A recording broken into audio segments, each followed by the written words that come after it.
Arda Güler'in yedek bırakılmasıyla ilgili bir paylaşım yapılmış ve bu paylaşımın altına birçok yorum gelmiş dostlar. Bunlara göz atacağız. Paylaşım nasıl bir şey onu bir okuyalım. Arbeloa tutumunu net bir şekilde ortaya koydu. Son haftalarda takımın en iyi performans gösteren oyuncusu Arda Güler yedek kulübesinde. Girona maçından bahsediliyor.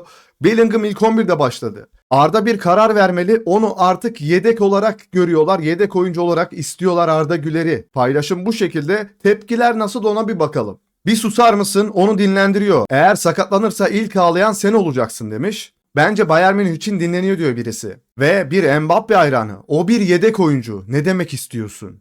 Diyor. Arda değer göreceği yeni bir kulüp bulmalı. Real Madrid bu aptallarla başarılı olamaz demiş. Şampiyonlar Ligi için onu dinlendiriyorlar kardeşim demiş. Arda inanılmazdı. Onun kalibresinde bir Türk yeteneği asla sürekli yedek kulübesinde kalmamalı. Her maça ilk 11'de başlamayı hak ediyor. Doğru değil. Eminim Arda dinlendiriliyor. Özellikle Tchouaméni cezalıyken Arda'nın Bayern'e karşı ikinci maçta oynamaması nasıl mümkün olabilir? Rüdiger de oynayacak. O da yedek kulübesinde. O dinlendiriliyor. Lütfen bu tür anlatılar oluşturmayın. Arda'nın şu an takım içinde ne kadar önemli olduğu açık. Artık bıktım. Real Madrid iyi bir kulüp değil. Arda iyi bir insan. Futbolun birinci planda olduğu Barcelona tarzı takımlara, Manchester City, Liverpool veya Paris Saint-Germain gibi takımlara ait.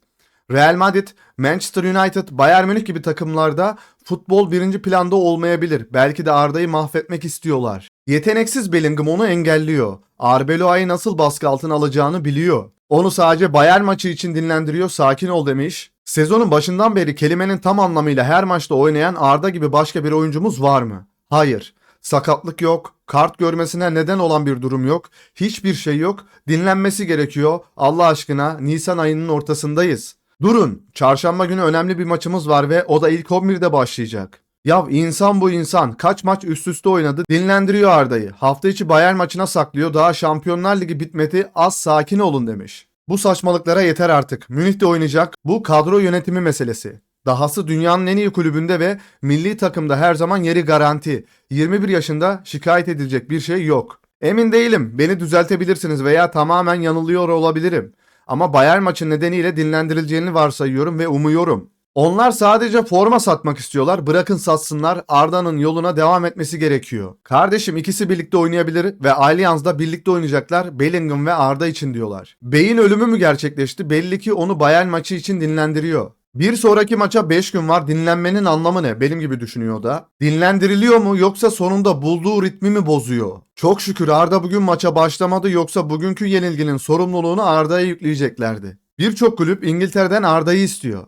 Arda da Real Madrid'den ayrılmamalı. Bazı oyuncular Real Madrid'e hükmediyor. Madrid artık eskisi gibi büyük bir kulüp değil. Arda, eğer şansın varsa Barcelona'ya veya başka bir takıma git. Çünkü bu antrenör senin yeteneklerini hak etmiyor. Bellingham şeyleri buraya bile doluşmuş.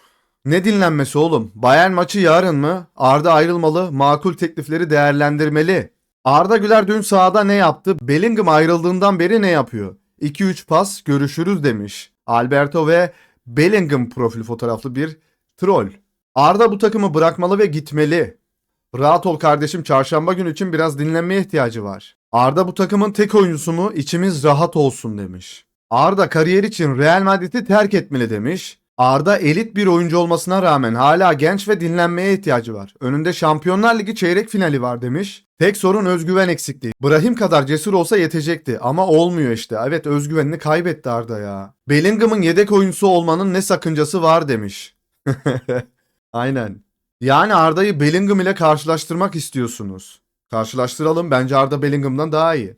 Evet dostlar, bu paylaşımın altına gelen yorumlar genellikle Arda dinlendiriliyor. Tabi Bellingham'ı savunanlar falan da olmuş. Dostlar, Arda Real Madrid için çok önemli bir değer. Yani Arbeloa ve yönetim ve takım arkadaşları bunun farkında olmasa bile Girona maçında Arda oynamadığı sürece Mbappe istediği pasları alamadı. Zaten Arda'dan aldığı pasları da değerlendiremiyor. Arda'nın en az 25-30 asisti olacak bu sezonda, olması gerekirken yani bu arkadaşların yeteneksiz ve son vuruşlarının çok kötü olmasından dolayı Arda'nın asistleri de geride kalmış oldu. Yani sizlere soruyorum dostlar, sizce Arda Güler bu takımda kalmalı mı, zorlamalı mı, yoksa başka bir takıma mı gitmeli? Tabii ki de bizim hayalimiz, benim hayalim bir fırsat bile olsa Barcelona'ya gitmesidir ama Barcelona'ya böyle bir transfer olur mu? Florentino Perez Pedri'yi almak istiyor. Pedri Arda takası gerçekleşse gerçekten inanılmaz mutlu olurum. Arda Barcelona'nın da efsanesi olur. Arda gittiği her yerin efsanesi olur. Sadece onu biraz maç sonunda övmeleri gerekiyor. Maç sonunda bir iki kelime edin şu çocuk hakkında. Etmiyorsunuz. Çocuk orada mobbinge uğruyor, ırkçılığa uğruyor ama orada hala çok iyi oynamaya devam ediyor. Hala kendisini düşünmesi gereken yerde, bencil olması gereken yerde, özgüvenli olması gereken yerde pas atayım da takımım gol atsın diyor. Ama hak ediyorlar mı? Asla hak etmiyorlar. Ben de diyorum Bayern Münih maçında aldığını vur abi kaleye. Sen kendi yarı sahandan gol atmış bir adamsın. Sen bunun farkında ol abi. Fenerbahçe'de oynarken Avrupa Ligi maçlarında attığın çalımları biliyoruz. Yani milli takımla attığın golleri biliyoruz. Ancelotti döneminde oynadığın futbolu 7 şutta 7 gol attığını biliyoruz. Aynısını yapabilirsin. Biz senin arkandayız.